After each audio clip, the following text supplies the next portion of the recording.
Good evening, everyone, and thank you for taking the time out of your Thursday evening to come join us in this webinar. So for today, we're all here to discuss taking the stress out of buying New York residential properties.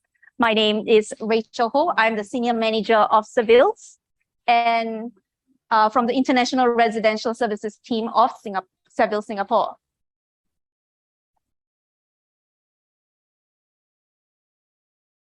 So if you don't already know, Civils is a global company. We do have 600 offices worldwide, employing over 39,000 people in 60 countries. So today we will invite Mr. Robert Chadwick, and we are very proud to have him here with us today. He's the CEO of American Mortgages, and he's going to talk about the topic of knowing your mortgages. And with that, I would like to pass on to Robert to come and speak with us on this topic. And following which, we will have Ms. Lydia, who will be talking on taxes, as well as a New York property update by Mr. Julian Sedgwick. Robert, may I hand it over to you now? Sure. Thank you.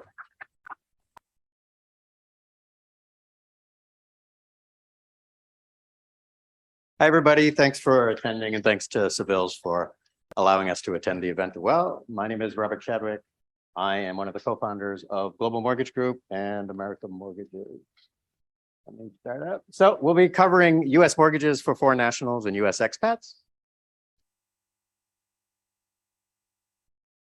American Mortgages is a member of Global Mortgage Group. We're a high net worth based mortgage originator based in Singapore.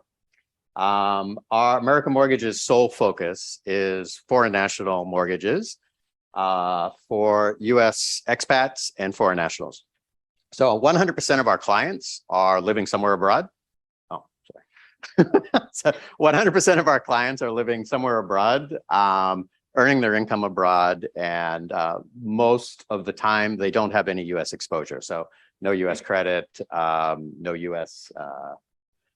Exposure at all. So we work exclusively on behalf of our clients. We have over 150 onshore and international mortgage lenders that we deal with. If it's a very specific loan program, we can actually be very bespoke on how we design it. So just to kind of give you a little bit of data, globally, approximately 93% of all real estate is purchased with a mortgage. Whether it's investment or owner-occupied property, if someone has the opportunity to use leverage, they normally will. Last year, this is the US alone, more than $50 billion was purchased of US real estate by foreigners. So it's a significant number, but it only makes up about 5% of the entire US real estate market, which means a lot of mortgage lenders, a lot of finance institutions actually kind of overlook this because it's a very small client base that they're dealing with. So if you look at 9 out of 10 people are going to use a mortgage for foreign national mortgages because of the excess of availability, actually only about 3 out of 10 people will actually use a mortgage in the US. And this is why we created American Mortgages. So why American Mortgages? Well, as I just discussed, 100% of our clients are living and working overseas. All of our loan programs are very specific for this. We only focus on foreign nationals and expats. We have representation in 12 different countries. We speak 7 different languages and then understand the cultural nuances that would be, just as an example, Hong Kong has no zip code, that kind of thing. All loan programs do not require US credit.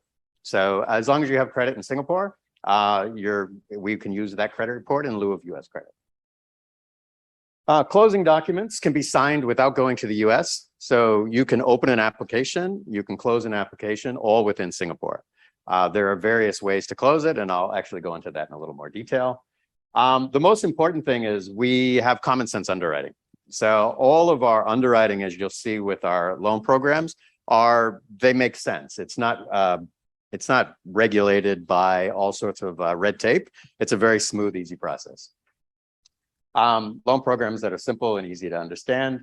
What makes the US quite unique, and I don't know if everybody is aware of this, but there's no age restrictions. So whether you're 19 or 99, you can still get a 30-year amortization. We even have loan programs that are as high as 40 years, which we offer also loan programs that have interest servicing only, which if you're looking at where interest rates are now, is obviously they've increased over the last few months. If you can do an interest servicing only loan, it allows you to get better yields if you're looking for an investment property, and you can fix these for up to 10 years. 40-year mortgages are available, and that's part of the interest only. So how it works is the first 10 years, interest servicing, fixed. After the 10-year period, it converts into a 30-year fixed without any adjustment in rate. So if you look at kind of how rental yields will go, it should actually work with it. And we do loans in all 50 states. We're very transparent on fees and process. The day that you, or 3 days after you apply for the loan, you'll actually get loan disclosures. Those loan disclosures will say all of the costs in breaking down the loan. Those loan disclosures have to be at or at less than what your final closing costs will be. So they won't be a surprise when you actually get to the closing desk. And we have 24/7 access with loan officers and processors all around the world. The general mortgage overview, no US credit is required. It's great if you have credit from some country, because then we can put you into a better program. No AUM is required. So if you look at some of the banks that are offering US mortgages, they require you to have a private banking account that you actually have to fund. These are all dry lending. Foreign income is allowed and accepted. Loan programs in all 50 states. We can get actually very high leverage for foreign nationals, 75%. In some cases, we can actually get up to 80%. If you're a US passport holder, you can qualify just as you were to walk into a bank, and you get up to 80% financing. Normally, our loan approval, once we have all the documents, is within 72 hours. But we can normally issue a pre-approval letter that when you put your offer in with Seville's, you normally have some sort of financing offer. We can issue you that letter within 24 hours. Closing time is 30 to 45 days. Again, you can sign the closing documents in most major countries, whether it is over a video at the US Embassy, or Singapore is part of The Hague, so you can actually get it signed at a local notary and then have an apostille seal. 30-year amortization regardless of age, 10-year interest servicing only. We also realize, because a lot of our clients tend to be high net worth, they may not actually show their true serviceability of a loan. So we have loan programs that do not require any income or personal income documents, and we'll go over that later. And I think one of the most important things is 97% of the loan applications that we submit actually get approved and closed. Again, we have 24/7 service, 30 loan officers, 12 different countries. We speak your language in your time zone. Our specialty is high value mortgages. So we've done them actually above 100 million. All of the mortgages do not require AUM. There are loan programs where serviceability is an issue. PEP, I'm sure nobody is probably PEP here, but if that was the case, there's always banks that are willing to accept these for US borrowers. We're actually very good at complex ownerships and structures. And then if you need to close a transaction very quickly, we have a lot of bridge programs where we can close a transaction in 10 days, sometimes quicker, and then put it into a proper mortgage down the road.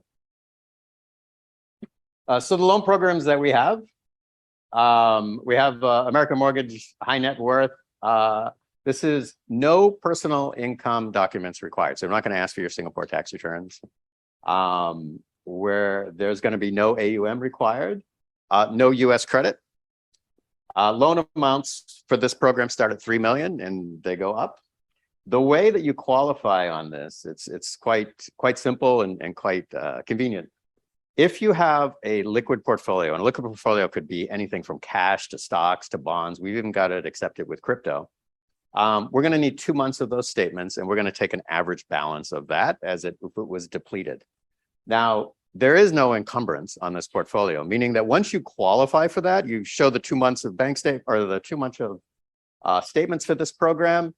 The loan closes. the day after the loan closes, you can put that money, you can buy more Amazon stock, you can do whatever you want. There's no encumbrance onto this program. So it's a really easy way to qualify, especially if you have, reasonably high net worth.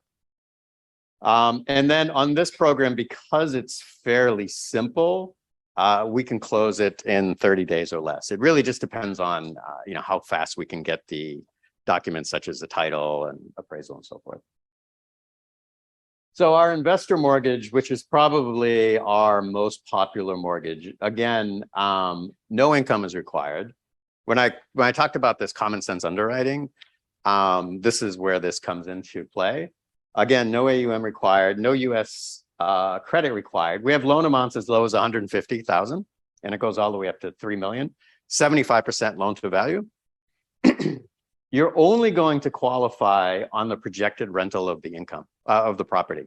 So when we do the appraisal, we're going to order a supplement for the appraisal, and that just like they would gauge the value of the property, they're also going to gauge what the rental amount would be. Now, when you do that amount, so I'm just going to throw out a number. Say it's $2,000 that the property can be rented for. Your mortgage is $2,000, including the insurance and the property tax. As long as it washes, then you qualify. So, it was a lot easier when interest rates were quite low, because normally you could get very high LTV on these programs, up to 75%. But with the interest rates a little bit higher, it doesn't mean that you can't qualify on this. It just means that the LTV may be reduced a little in the event that the rent doesn't cover it. So our foreign national investor mortgage, again, all of our programs, except for the US citizens, do not require any personal tax returns. No AUM is required, no US credit is required. Again, loan amounts from 150 to 3 million. The way you qualify on this loan is if you're employed, it's a letter from your employer. If you're self-employed, it's a letter from your accountant. And all that letter is, and we have a template that we actually give you, that letter just states 2 years of income and current year to date. With that, we use it as it was tax returns. And the reason why we do this is because we're doing loans from clients from Shanghai to Sydney to Singapore to wherever it may be, and it needs to be very uniformed. If we have to go through and translate tax returns and currencies and so forth, it makes it very difficult. So if it's a very uniformed, easy process, it actually makes the loan process quite smooth and easy. I think you'll probably find that our transactions, and this is past clients of ours here, it's a very smooth, easy process. If you're a US expat, I'm not sure if anybody here is holding a US passport, but we try to make it as if you walked directly into a bank in New York. So same program, same qualifying standards, same rates. So 2 years of tax returns are required. Again, no AUM. You have to have a minimum credit score of 720. The loan amounts, again, from 150 to 5 million. You can qualify for up to 80% financing. And you qualify for the same rates and terms as if you were living and working in the US, but without, the issues of the W-2 and so forth. And again, to 30 to 45 day closing. And this is not that uncommon, but if you're, again, a US expat and maybe you haven't filed your tax returns, or you don't show the income that you need in order to service the debt, then we kind of fall back on this program to where you qualify, again, based only on the rental income of the property. It's actually a very simple, easy way to qualify. I think we've had several One Wall Street clients qualify on this program. The services that we offer, residential mortgages as low as $150,000 to no maximum. Real estate portfolio mortgages, high net worth mortgage financing, buy-to-let mortgages, commercial financing, development financing, and what's actually quite popular now is the asset-backed. So just purely going off of the asset, property is worth X and we'll lend Y. The process is very simple. Initial phone call with the loan officer. You choose the loan program based on what you feel is, what you'll want to do and interest rates and so forth. You provide the relevant documents for the loan programs. The documents are actually quite simple and easy. If you're submitting everything, your loan approval is normally issued, which is actually a full bank approval within 72 hours. You'll review the loan offer with your client. If you have a property, if you're buying One Wall Street and it's actually close to being done, we've already started doing appraisals on One Wall Street, so it's actually a good time to do it. You'll order the appraisal. That's all done online. You'll clear any underwriting conditions that it may have, and normally it's more third-party stuff, title, etc. Oh, there's somebody at the door. We'll arrange the signing wherever you'd like to do it. If you want to do it in Singapore, if you want to fly to the US, you can do that. You actually don't have to, if you're going to do One Wall Street, you don't have to fly to New York. You could go to California, you could go on holiday in Florida, and we can actually send a notary to you. The loan funds and records and closes in your name. We do all the work. We negotiate on your behalf with the bank. We are very direct and transparent when it comes to fees. There's no application fee, no deposit. And actually, you never wind up sending any money to us. Everything is either done through an escrow or an attorney. So our capabilities in general, besides real estate mortgages, we do share financing, crypto financing, aviation financing, vessel financing, and then the asset backed, which is also in Singapore as well. We have over 150 lending relationships, and this is only strictly for the US. It's a very private, confidential, and independent process.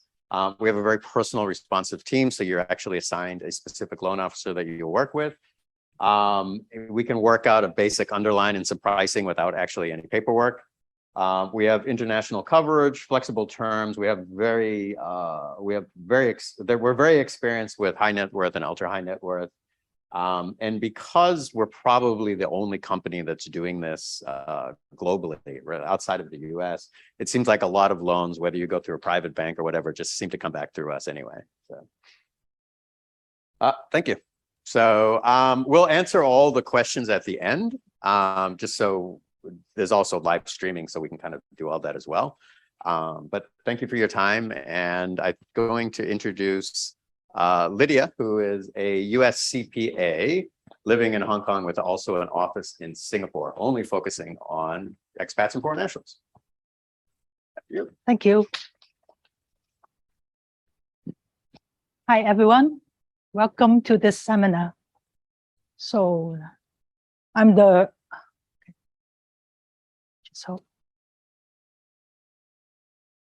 I'm Lydia Tang. I'm a US CPA. I'm the principal of Abacus Tax Singapore, and we also have an office in Hong Kong.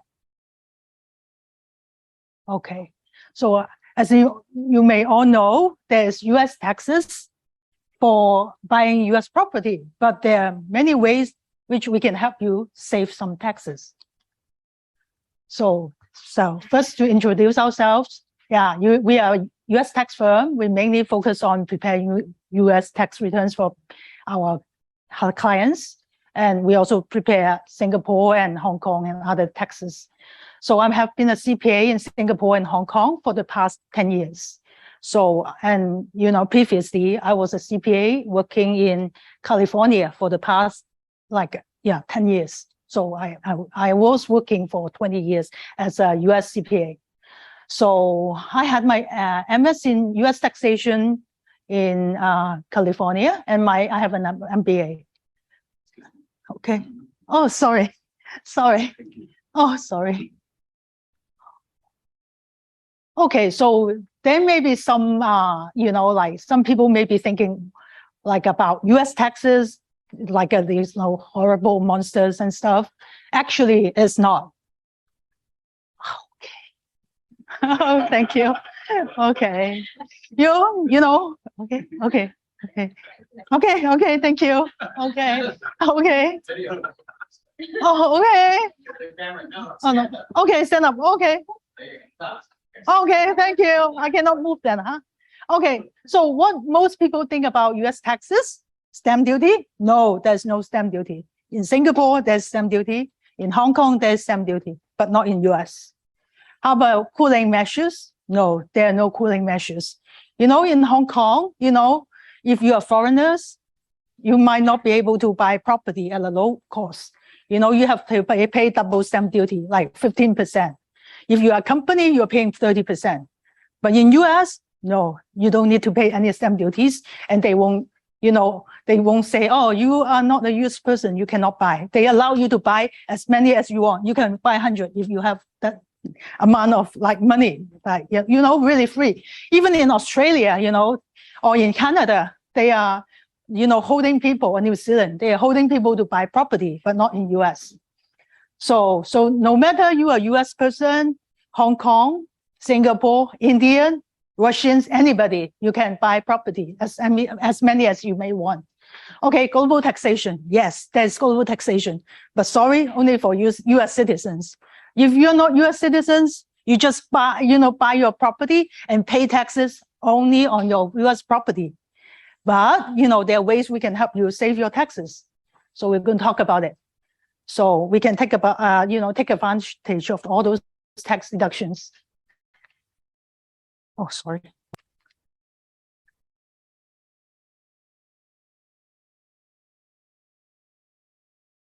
Okay, so you have mortgage interest deductions, as Robert just talked about. Like if you have mortgage interest, you can take out, deductions from your mortgage. Property taxes, so you have to pay property taxes. So it's everywhere in the world, you have to pay property taxes, but you can get deduction from your US property, after filing your US tax returns. Insurance, you have to pay insurance for your property to protect yourself, right? So this insurance expenses, you can deduct. Depreciation, this is one of the best things about America. If you're purchasing a property and the property is worth like $1 million, you can take a deduction, it's like a wear and tear, of, your property. You can take a deduction of 27.5 years over the cost of your property. And this is really a good number, Maintenance and repairs, if you have repairs on your property, you can deduct that, not in Hong Kong, not in Singapore. Legal and professional fees. So if you hire a lawyer, for your property, like legal documents and stuff, you can have deductions for your legal fees. Professional fees, say if you are hiring us for preparing your tax returns, you get deductions. Travel to inspect your property. So if you want to go to the US and, inspect your property, you can do so. You can get a deduction for traveling to the US. So capital gains tax, can it be mitigated, delayed, or optimized?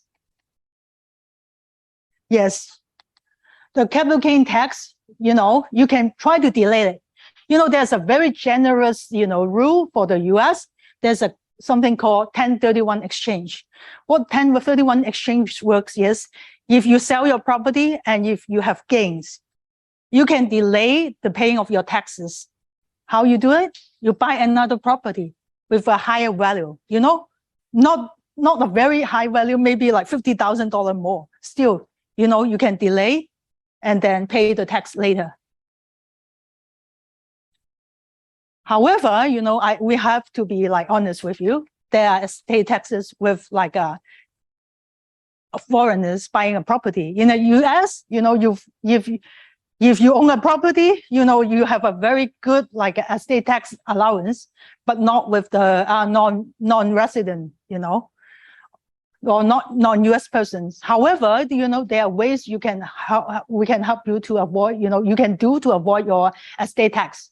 One thing is you can hold your property in an LLC, so the company holds the property for you.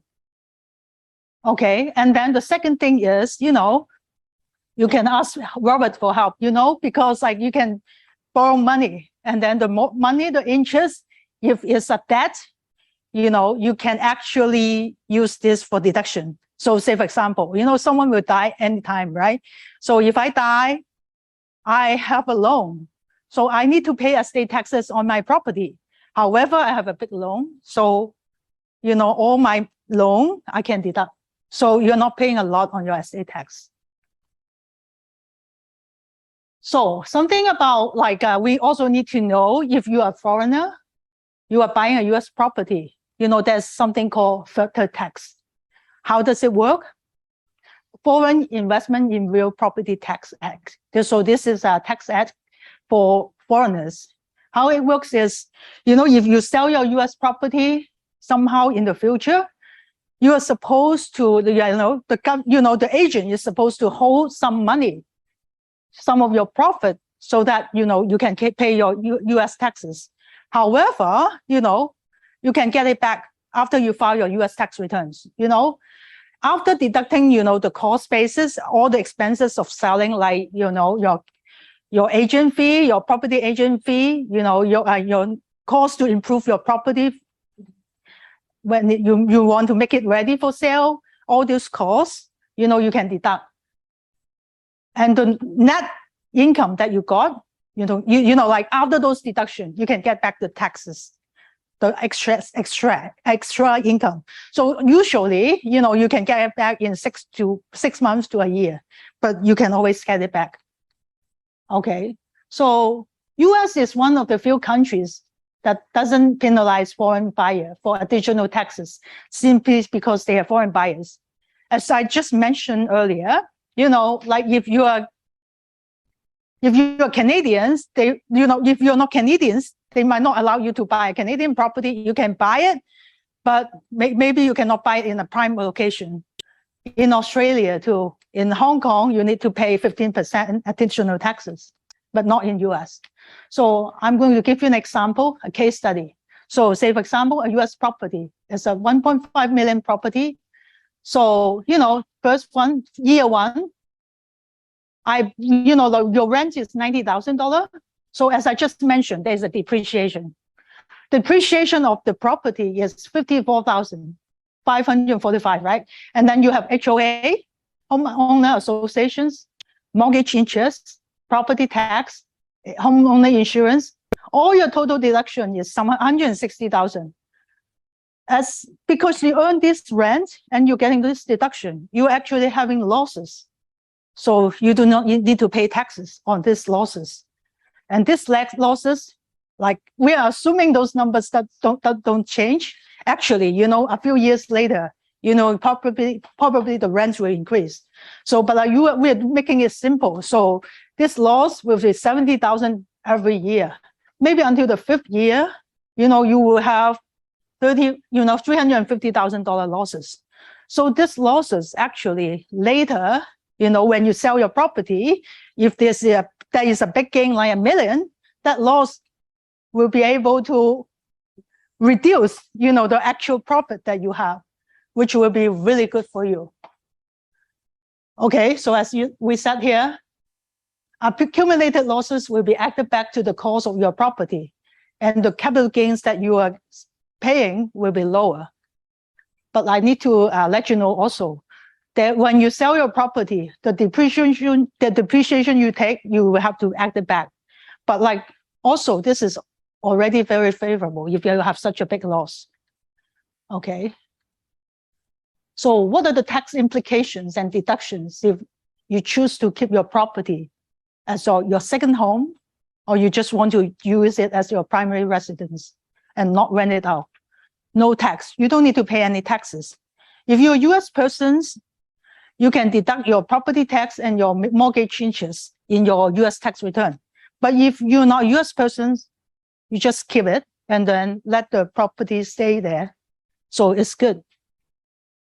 Okay. Yeah. Okay. Thank you.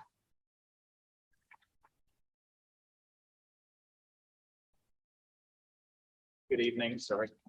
Oh, thank you. Good evening, everyone. My name is Julian Sedgwick. I run Julian Sedgwick. I'm a resident here in NYC. I've been in the industry for over 20 years.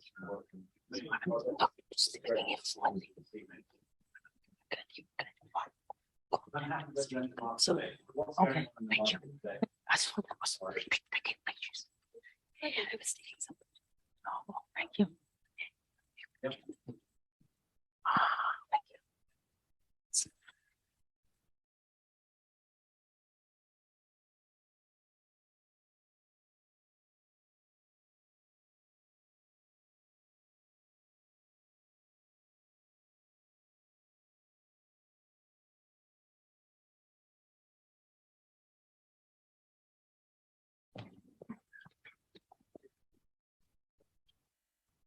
Oh, it's working now. Sorry. So why? I think one of the first things is development is developed by Macklowe Properties, one of New York's largest developers, residential developers. They've been behind some of the major projects in New York's skyline. They've built the tallest building overlooking Central Park. And this project, One Wall Street, is Harry Macklowe's dream project. This was his vision to bring back an Art Deco historic building back to life. Perfectly located downtown Manhattan, New York City, situated right in the heart of two of the world's most famous streets, Wall Street and Broadway.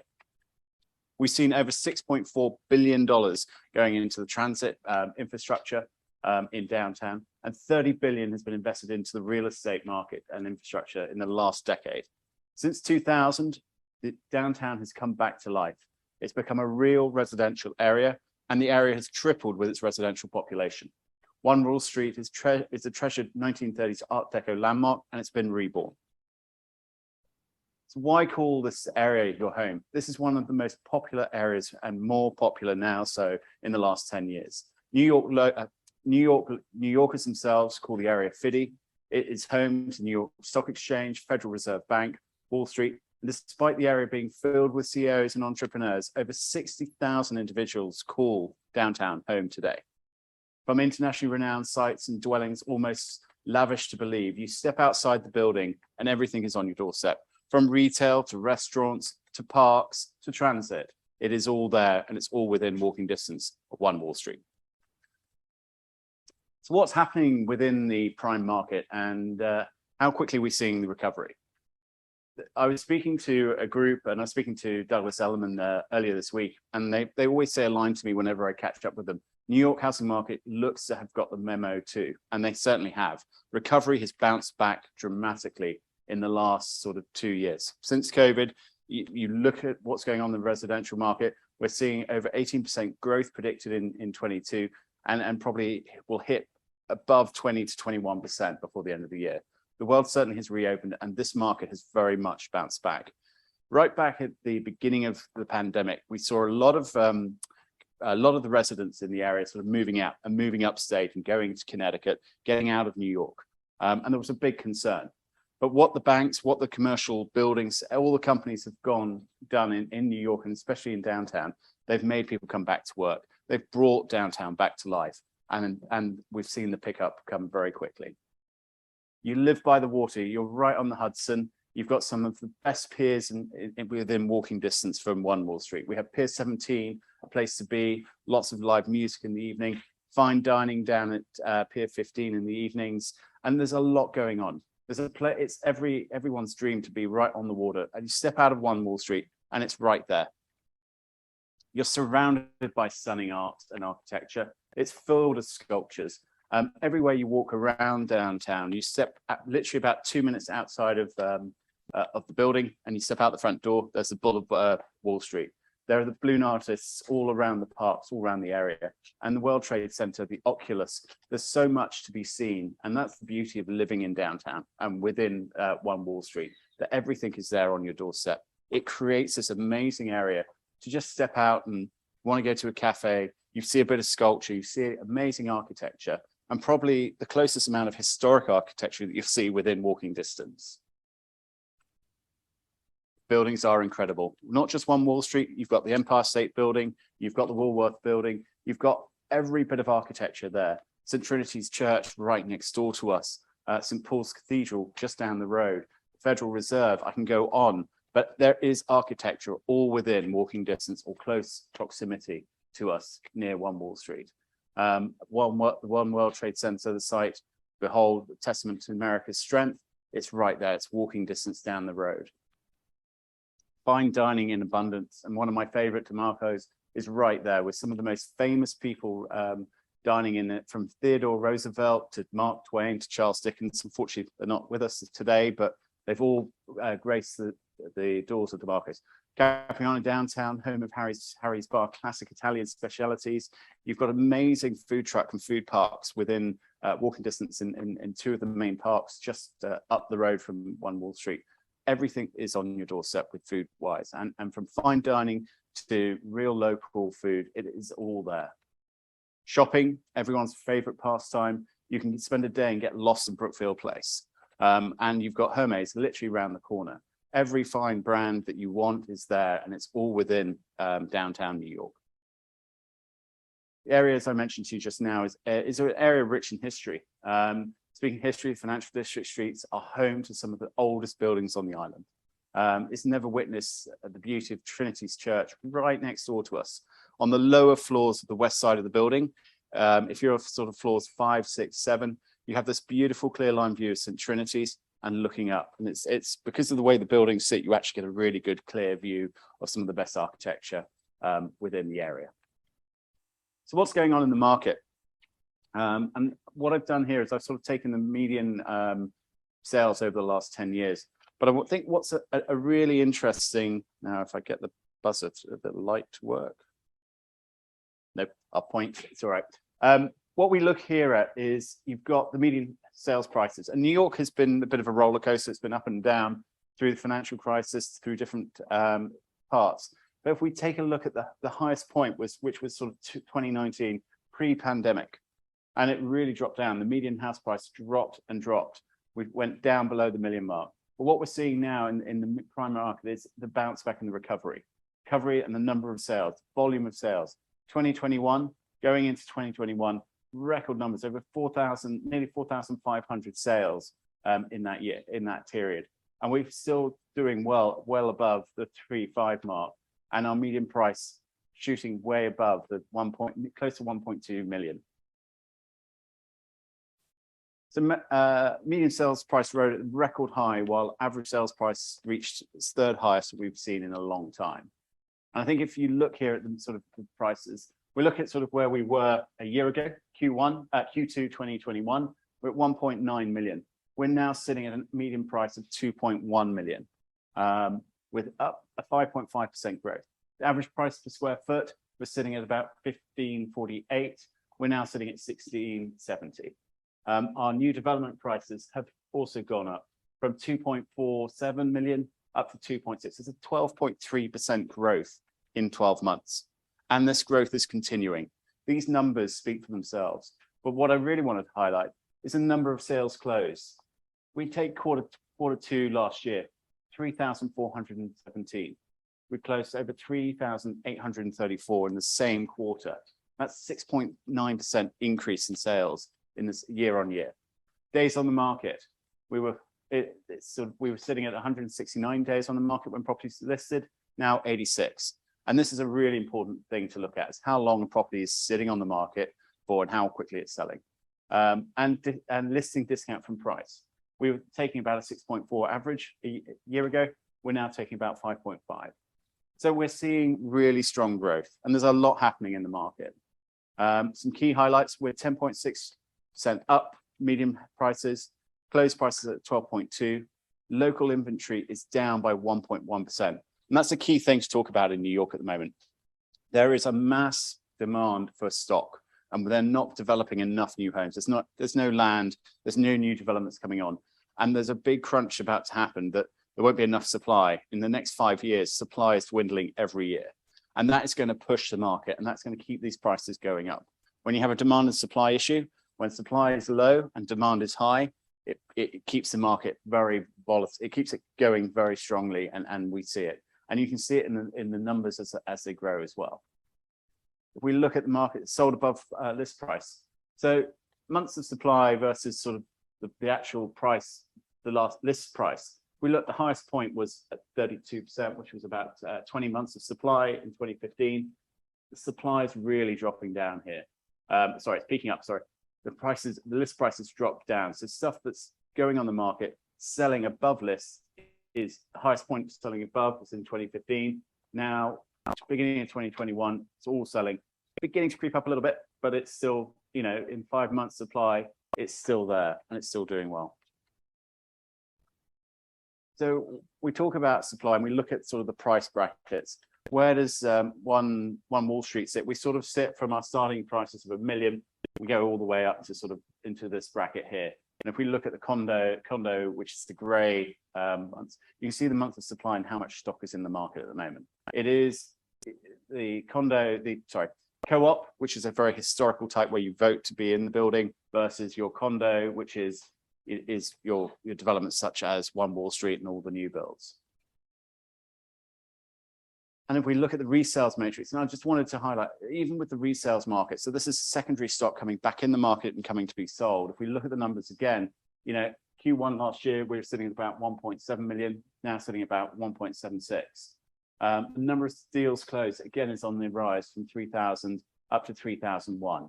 And inventory has dropped. The number of listing inventories down from 6.9 to 6.7. So it's showing you there's less stock coming into this market, even than resale, which is a benefit to anyone investing at the moment. The luxury markets, we've seen, you know, a great range of stuff here in the luxury. But I think what's really important to look at, again, from Q2 to, last year to Q2 this year, we were at 7.7 million, the average price. We're now up to 8.8 million in the luxury sector. So for those high-rise penthouses, those sort of listings that sit from 5 million upwards, prices are really climbing, and they're climbing really fast in the luxury sector. But also our price per square foot has gone up by about $200 a foot. And listing a number of months of supply, gone from 13.4 down to 11. And that again is showing the supply is dwindling. So it's keeping the prices, while prices go up, supply is coming down. The largest first, second quarter of the rise of listing inventory in 8 years is what we've seen in this quarter. New developments. So this is where One Wall Street sits. And our average prices a year ago, sat at 3.8. We're now at 3.9. The number of sales more than doubled from the same period last year. Median prices rose 1 year for the second straight quarter. We've seen the strongest recovery in 15 years of a residential market in New York at the moment. Listing inventory increased sharply year over year for the third consecutive quarter. New development average price mix, so the mix that's in the market. And again, it's quite an interesting one. If you look at the sales share, we're sitting at 1 million to 3 million, 47.2%. Year-on-year change, 70% up. So the prices are, we're seeing recovery, we're seeing good growth. There isn't enough supply, which keeps that market going. A lot of New Yorkers are buying in, but more importantly, we're seeing a lot of funds and fund equities coming into the market. The rental market. So as I mentioned to you, there was a mass exodus right at the beginning of during the pandemic. People left New York, people left for upper states, they walked out. Companies ensured that they did not allow work from home as much, wanted people back into the offices, and this has increased. There isn't enough rental stock for people. People are queuing up wanting to rent property at the moment, and they're having to wait up to 3 to 4 weeks to get into a property. Rental properties are coming on the market, and according to Douglas Elliman and Corcoran, both have said an apartment comes on the market, they don't even list it. It goes, and it's probably going for 10% above the listing price. So it is very high demand, which is great if you're looking to buy for investment, because a good quality new build in the heart of Wall Street, like One Wall Street, will demand a good rent and will rent quickly. So construction update, where are we with One Wall Street? We are really excited. We're at TCA up to floors 26. That means that we have completed every floor up to the 26th floor. All the apartments are completed inside and are pretty much ready to live in. All our residential facilities at the One Club, the bars, the restaurants, the gym, the swimming pool is now filled and ready to be used. It's all complete. The management team are on site and being trained. A phenomenal concierge team going in there. It's really exciting. That will be announced very, very soon. We've signed now 82 contracts, have all exchanged. We need to get to 85 contracts to then execute our completion notices, which we believe if we get to where we are in the next 2 weeks, completions will start at the end of October, beginning of November, and we will start from the ground floor upwards. But it is very exciting. We're getting there. The development is coming to life. One other thing I wanted to talk about in the market, and some very interesting news that's come out of New York residential market. Private equity funds are flocking in to scoop up residential stock at the moment. Goldman Sachs reported recently they bought over 65 million of private residential apartments in downtown Manhattan. 2 developments, they bought 4 of the floors, I believe, from 2 different developers. JP Morgan have just done a deal of 240 million, prime residential developer in Upper Manhattan, reported by the Wall Street Journal in July 22. Nomura Bank, private bank, reported to buy 4 floors of prime New York residential in a residential tower, all at market rates. And when I spoke to the agents, I sort of said, well, you know, are they getting good discounts and that? They're all buying at pretty much market value. There's probably about a 5 to 6% discount, if that, but they are buying purely for long-term investment and for those funds. Macklowe, currently we are in negotiations on 2 floors in the building to a global fund. And that is probably being agreed at a minimal discount level. And that is being retained for a 10 to 15 year hold. So it's a family private office that are looking to buy that. We also, and I'll now jump into the project itself and introduce One Wall Street to you.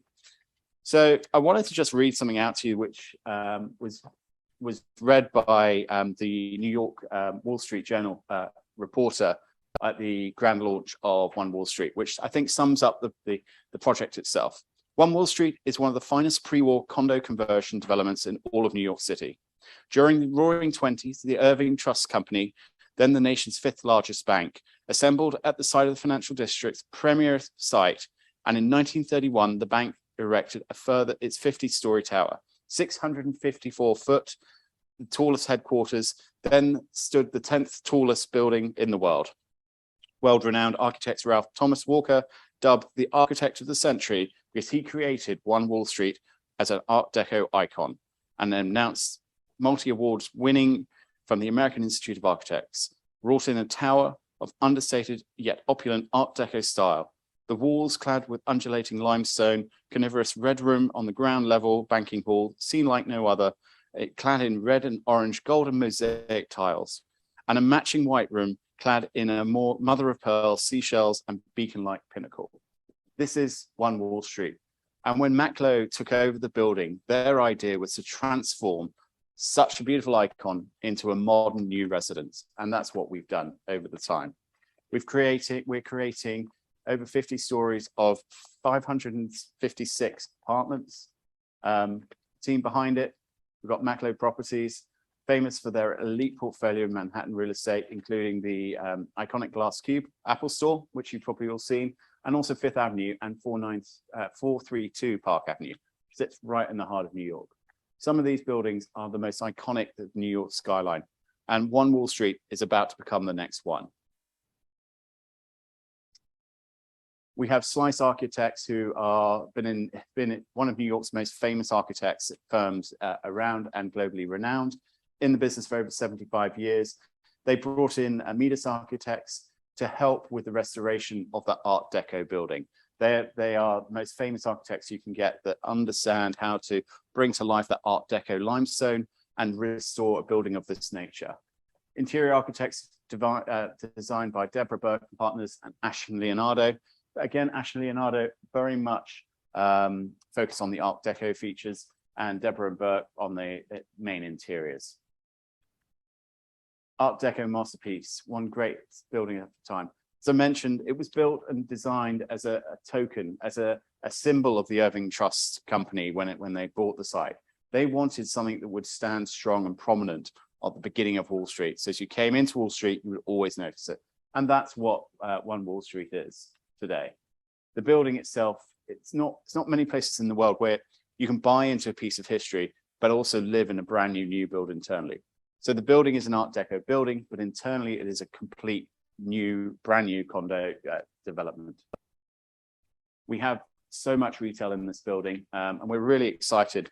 Only about 3 or 4 days ago, we have signed an agreement with Peton, the French designer store, which is a bit like Harrods or Selfridges. It's never been outside of Paris, and they have secured 54,000 square foot in the building, the actual Red Room. They're going to bring a new department store to New York, and it's going to be a very exciting concept. So it does mean that we have now secured all of our retail space in the building. We have Whole Foods, we have the gym, and we also have our designer interior store as well. All our facade, all our interiors, we have tried to keep them as they were. So we've kept the mosaic tiles, the Greek finishes. all of the Art Deco features remain, and as you walk through the building, you see it. And the more, every time you go into the building, it gets more exciting because they've actually brought back to life stuff that hasn't been seen for many years or was hidden away when it was a commercial building. We have many facilities, and our internal apartments, residents, we have 4 or 5 different types of residences, high ceilings, modern European appliances, underfloor heating. Where we can, we've made the best views of the Statue of Liberty.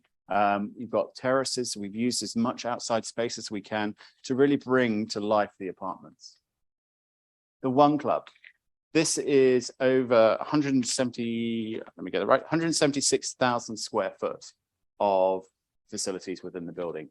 We have a 75-meter pool, glass wraparound that looks straight out down to Statue of Liberty one side, and downtown. It is unbelievable, right up on the high floors. You have the One Club restaurant, you've got a bar, you've got a gym, you've got a teenage lounge in there, you've got we've got storage, we've got bike storage, you've got pet grooming in the basement, you've got the gym, you've got pretty much every facility you can think of. It's 176,000 square foot of facilities for the residents. The bar and the club will provide in-room dining to your apartments if you require it. There's entertainment, there's concierge, there's doorman. Everything's been put on, a full 5-star offering. Big lavish outdoor spaces for you to have fire pits, barbecues, all of that can be booked through the terrace, through the management.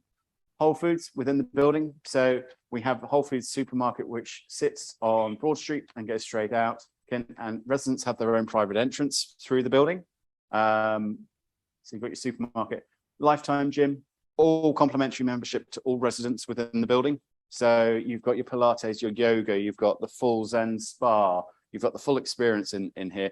It is a real modern gym available to all residents with complimentary membership. And as I mentioned to you, the Red Room. The Red Room was originally designed as the original banking hall. And the Irving Trust building, when they designed the building, they didn't want a boring banking hall where it sort of felt cold and miserable with loads of desks. They wanted to feel a room design that felt like your living room. And so the Red Room was designed. And this will now be restored by Printemps and will be created into this amazing new retail offering of over 54,000 square foot of luxury goods, menswear, women's wear, jewelry, makeup. Basically another version of sort of a Harrods within your own building, which will be a phenomenal thing for New York and for One Wall Street. So we sit on 2 of the most famous streets, as I mentioned. We sit on Wall Street and Broadway, and to the rear, we sit on Exchange and New Street. The neighborhood, I've sort of touched on it before, but there is pretty much everything on your doorstep here.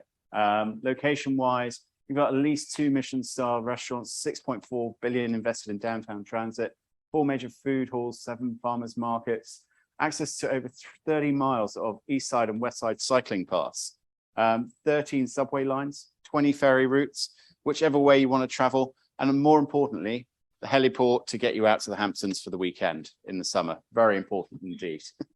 20 playgrounds and 172 acres of Governor's Island, over 5 minutes away by ferry. So everything is there on your doorstep. And just to give you a bit of an idea, here we are, we sit here in what we call the financial district. You've got Pier A here. In the evening, if you want to go to one of the best restaurants in the evening for dinner, watch the sunset go down, highly recommend there. Drinks and everything down here, Pier 17, Pier 15, and then you heliport straight out to the Hamptons. You've got all the retail, as you can see there, cafes, restaurants. You've got the airport, you've got Hermes, Seaport, Tiffany.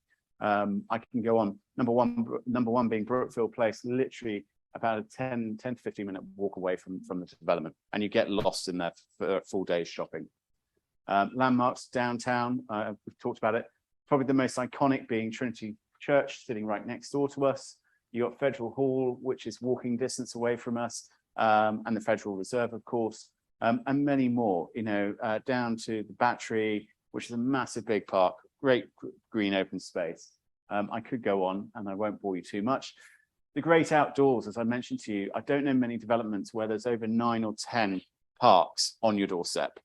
They are right there, walking distance to it. As I mentioned, the Battery, one of my favorite little spots to go, but you've also got Rockefeller Park, you've got South Cove, and you've got this whole cycle path that goes all the way around.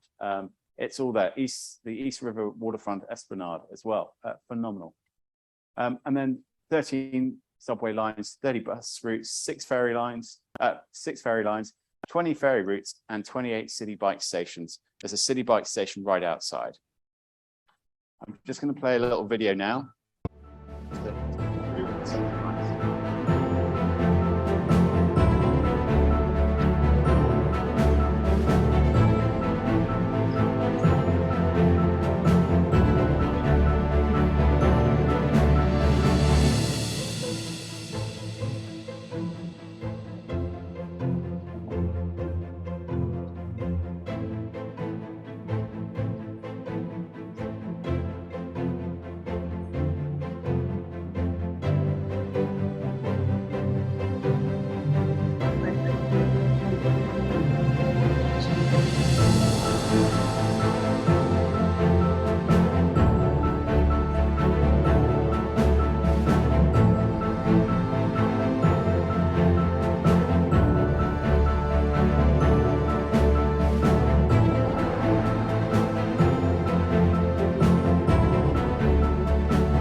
For that.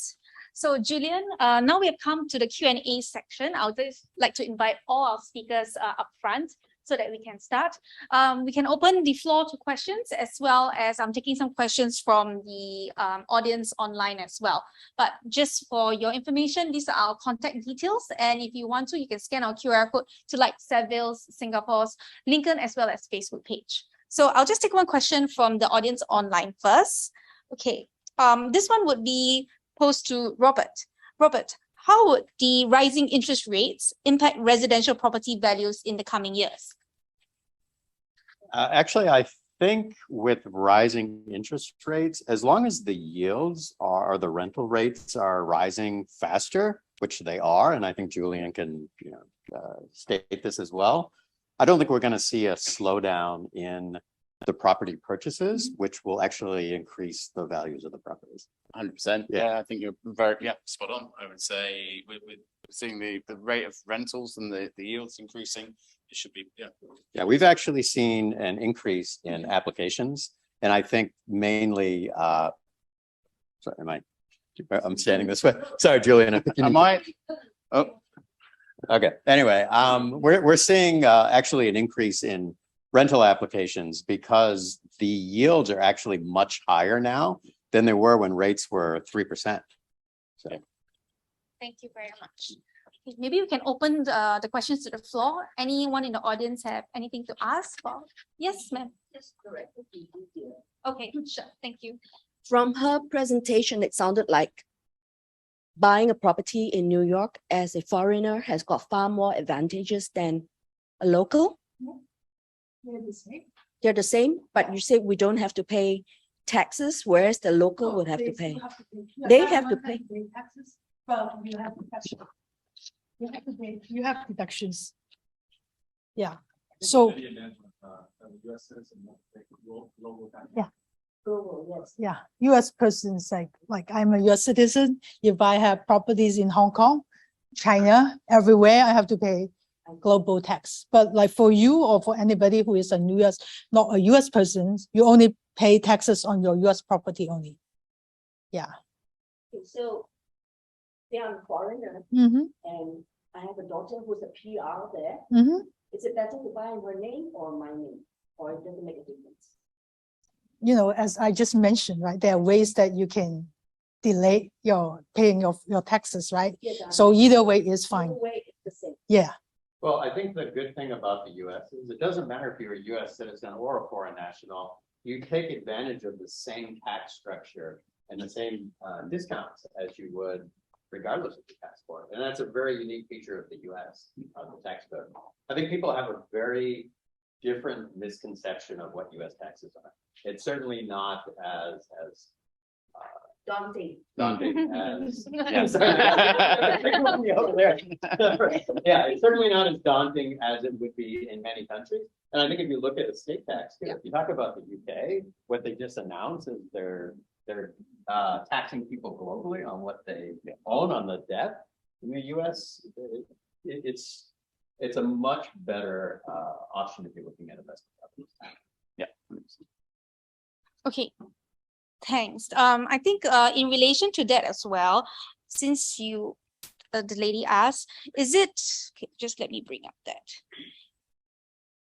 So is it possible to buy the property in the child's name, but take a loan from the parents? So the parents can take the loan as long as the child is 18, they can be added to the title of the property. So they can still, have the ownership, they can have the benefits, but the loan itself can be taken out in, whoever name it could be. But adding to someone the title as long as they're 18 is fine. Okay, and then the follow-up question on that is that, will they incur any costs before the loan approval? No, I mean, not before the loan approval. Before the loan closes, the only cost that you'll actually have out of pocket is the appraisal. So the appraisal needs to be ordered in order for the underwriting to be done completely. So that's the only cost that you'll have up until the end of the loan. Okay, great. One more question. What is so the property for One Wall Street is still under construction, right, Julian, and not actually built finished? Maybe you can touch on when the completion of that is going to be and some of the return of investments on that. Yeah, so the building itself, we are, as I mentioned, we are up to level 26. So everything from 26 down is now complete and built. We are aiming to have completion of the whole building, of everything, including the lobbies and the retail, by the end of this year. So about 31st of December, the full building will be completed. Moving in and serving notice, so getting you to start your completion process with us. We are aiming for that to be starting from the end of October, beginning of November. As I mentioned to you, we're TCA of we've 82 contracts signed. We've got to be at 85 contracts to start applying for our completion certificates. So we're probably a week or 2 weeks away from doing that process, and then it's another month or so for us to then start completion. Okay, so following that question as well, with so many people working from home post-COVID and office workers driving so much vital retail business in a city, what are the prospects of the 40% office vacancy rate recovering in the short term? We're seeing already, I think a lot of the big companies, especially in New York and in Manhattan, have all declared that the workers are working from office. They have their flexible working, but majority of the time is back in the office. And that's why this rental recovery has come so quickly in New York. And we've seen it come back really quickly because people moved out very quickly, working from home. They were in Connecticut. They were all over the place. And then suddenly they had to get back into downtown to be back at work in the financial district. And people have had to move in and rent again. And that's continuing this rental rush to get people back into the city. I see. Okay. Can I take another question from the floor? Yes, Mr. In terms of purchasing a New York property, would it be more advisable to take it in the name of LLC or individual? So you can do either. We allow LLC holdings. We also allow individual holdings. I think Lydia can probably advise on why an LLC would maybe be more beneficial, but I think that's something you would have to run by your attorney on what the benefit is. But for us, the mortgage is the same, whether it's held in an entity or it's held in an individual. The borrower themselves have to be the individual, but how you hold the property is entirely up to you. And I don't know if you want to add anything to that. Okay, so if you are okay. Okay. Hello, Joe. So as I just mentioned, like in the state tax, if on US persons, right? So you want to, try to minimize your estate tax in case it happens. So because estate tax happen anywhere, just he mentioned about inheritance tax in UK. So we would want to minimize it. So how we do it, you can set up an LLC to hold your property if you are a foreigner. But if you're a US person, you might not need it. So it really depends on, how you want it to be worked out. Yeah. Thank you very much. Are there any in advantages in terms of income tax?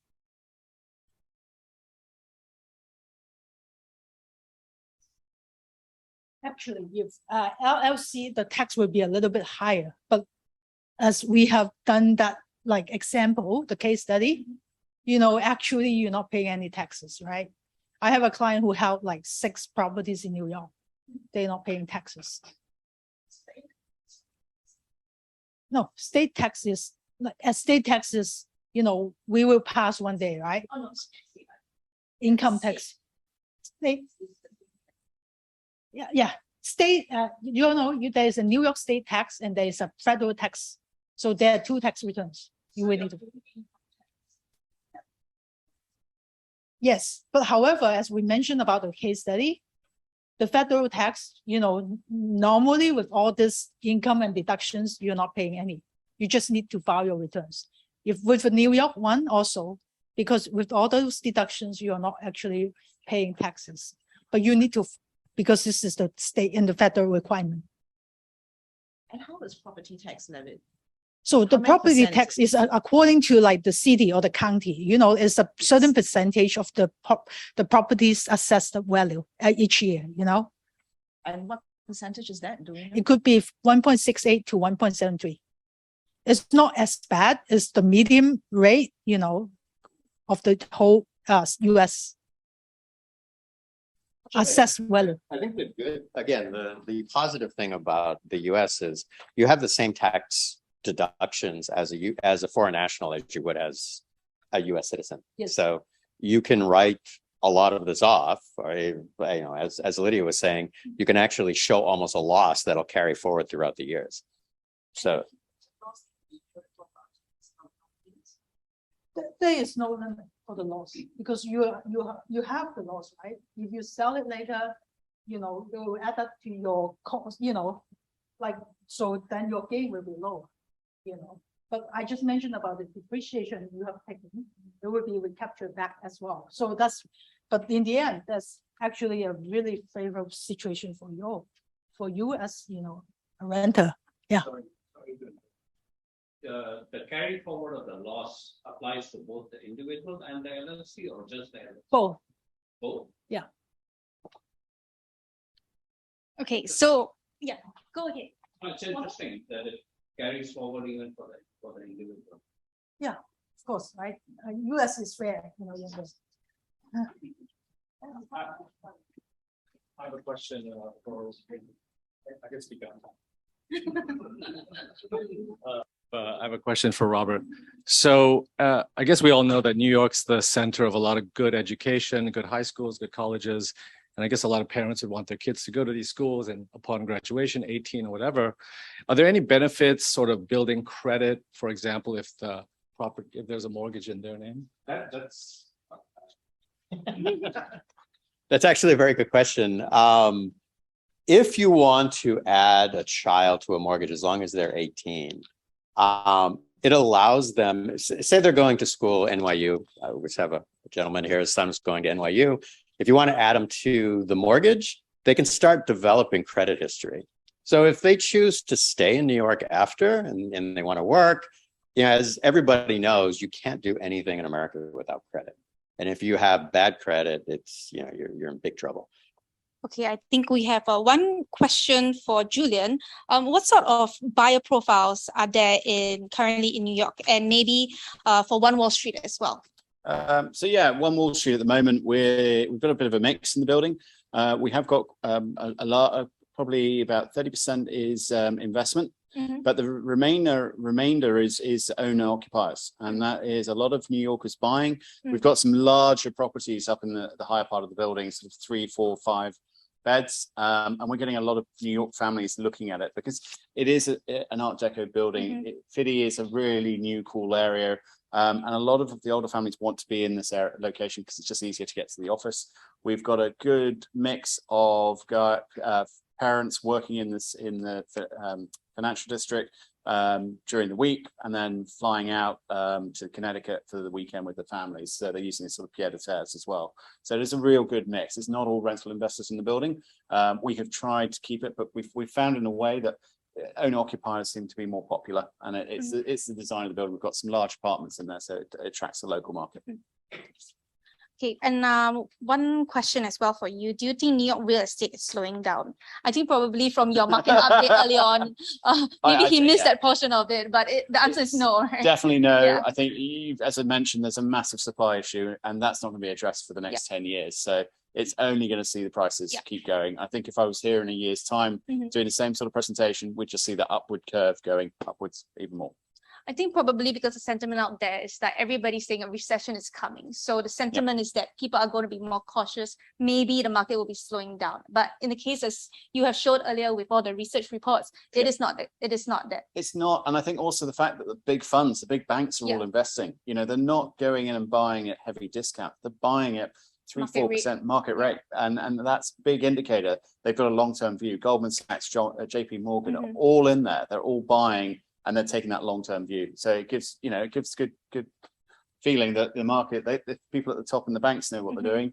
Well, they sometimes do, but the market's on the up. So yeah, definitely. Okay, I think we've covered most of the questions online. Anything else from the floor? From anyone? Okay, let me just double check. Okay, for Julian as well. Last week, Bloomberg reported that the rental rates increased over 11% year on year, despite rising rates and economic uncertainty. So do you think that this will continue to increase? Yeah, I do. I think it's also what Robert was talking about earlier, with even though we're seeing yields jump because there's not enough rental property on the market. So demand is there. And I was talking, as I mentioned, I talked to Douglas Elliman the other day. They had one rental building with, I think, 4 apartments in. They took the listing. It was on, the price was, they didn't even put it on the listing. They had 15 people queuing in the lobby waiting for one apartment. And that went at 30% above the list price. That's just one example. And that's happening the whole time in New York. So yeah, it's predicted it's going to continue. It's a supply issue as well.